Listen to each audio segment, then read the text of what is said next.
It turns any old radio that is not Bluetooth compatible or have an auxiliary port in, and it makes it Bluetooth compatible with your phone.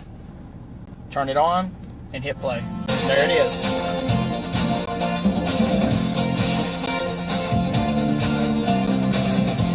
And it's working, and it's making my phone my radio Bluetooth compatible. Like I said, my 06 Dodge Dually, I don't have any wires hooked up to it. It's hands-free, except my charging. I'm just charging my phone.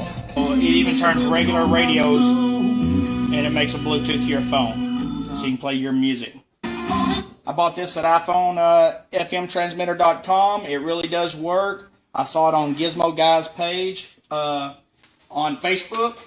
So I recommend anyone that has a older radio in your vehicle or does not have Bluetooth capabilities or an auxiliary port to buy it. It's a good little device, and I saw it on Gizmo Guy's Facebook page. Thanks.